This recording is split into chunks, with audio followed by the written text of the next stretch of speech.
Hello viewers, कैसे हैं आप? उम्मीद है आप सब लोग खैर और खैरियत से होंगे।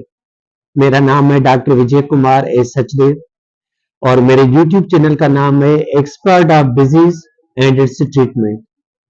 आज का जो मेरा टॉपिक है वो है पॉइजन के हवाले से। तो पॉइजन जब पेशेंट हमारे पास आता है तो उसको कैसे हैंडल किया जाए और उसकी जिंदगी को बचाया जाए। तो आज का हमारा जो टॉपिक है उसका नाम है बेंजोडाज़ेपाम ड्रग पॉइजनिंग।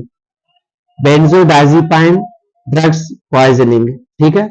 और जब ये हमारे पास आता है तो उसके कौन कौन से उसके जो है साइन एंड सिम्टम्स होते हैं वो हम आपको तफसील से बताएंगे।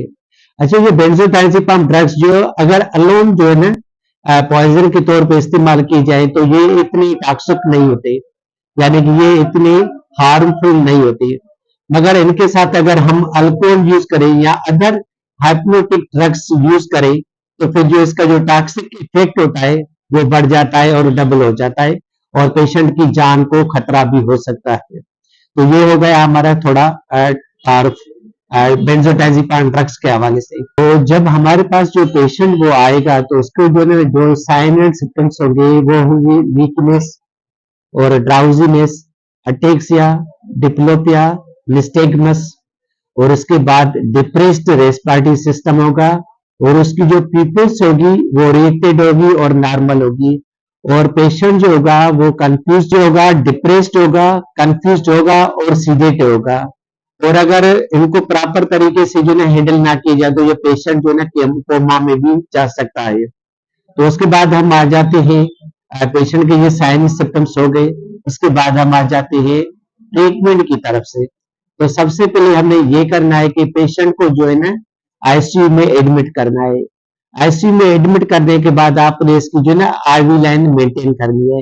आईवी लाइन मेंटेन करने के बाद आपने इसका जो है ना पेशेंट का टेम्परेचर, पल्स और रेस्पिरेटरी रेट ये मेंटेन करना है। इन तीनों को टीपीआर मेंटेन करने के बाद आपने ये देखना जरूर है कि पेशेंट जो है ना वो रेस्पिरेटरी डिस्ट्रेस में तो नहीं है।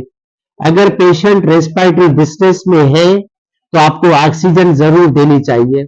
अगर पेशेंट को रेस्पिरेटरी डिस्ट्रेस नहीं है तो और नॉर्मल है और उसकी जो ब्रीथ है वो नॉर्मल है तो आपको ऑक्सीजन देने की कतई जरूरत नहीं है। उसके बाद दूसरे नंबर पे हम आते हैं कि पेशेंट आपके पास कितने अरसे के दौरान आ गया। अगर पेशेंट आपके पास विद इन 1 आवर में आ जाता है तो आप उसको जो है ना एक्टिवेटेड चारकोल यूज करवा सकते हैं। और एक्टिवेट चारकोल जो है ना उसका बेहतरीन रिजल्ट है बेंजोडाज़ेपाम ड्रग्स पॉइजनिंग में। अगर पेशेंट 1 आवर के अंदर आ जाता है, यानी कि 1 घंटे के अंदर अगर पेशेंट आपके पास से पहुंच जाता है तो एक्टिवेटेड चारकोल जो है ना उसका रिजल्ट जो है वो बेहतरीन है। अगर एक पेशेंट को जो है टाइम बहुत ज्यादा हो गया है या उसने जो है ड्रग्स की क्वांटिटी ज्यादा ली हुई है और वो आपके पास लेट से पहुंचाए तो फिर ये आपके लिए बहुत जरूरी है आपके आप इसको जो है एंटागोनिस्ट जरूर दे। और इसका जो एंटागोनिस्ट है वो है फ्लूमाजेनिल। फ्लूमाजेनिल इसका एंटागोनिस्ट है, वो आप इसको यूज कराएंगे तो इसका जो टॉक्सिन का जो असर है वो खत्म हो जाएगा और वो फ्लूमाजेनिल जो है ना इसकी जो ना टॉक्सिसिटी है उसको न्यूट्रलाइज कर देगी। तो पेशेंट की जो जान है वो खतरे से बाहर आ जाएगी।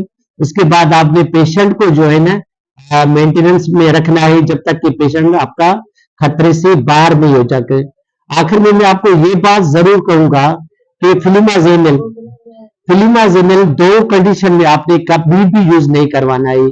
एक तो अगर पेशेंट जो है ना उसको फेस है तो उसमें भी आपने फ्लूमाजेनिल नहीं देनी है। और दूसरा, अगर पेशेंट जो है ना पॉइजन जो लिया है along with tricyclic anti depressant, अगर उसने बेंजोडाज़ेपाम लिया है along with tricyclic anti depressant तो उसमें भी आपने फ्लूमाजेनिल कभी भी नहीं देनी है। वरना अदरवाइज ये फ्लूमाजेनिल जो है ना ड्रग ऑफ चॉइस है अगेंस्ट जो है ना पॉइजनिंग ऑफ बेंजोडाज़ेपाम पॉइजनिंग। और ये बहुत ही अच्छा एंटागोनिस्ट है against this poisoning. Thanks for watching my video. God bless you.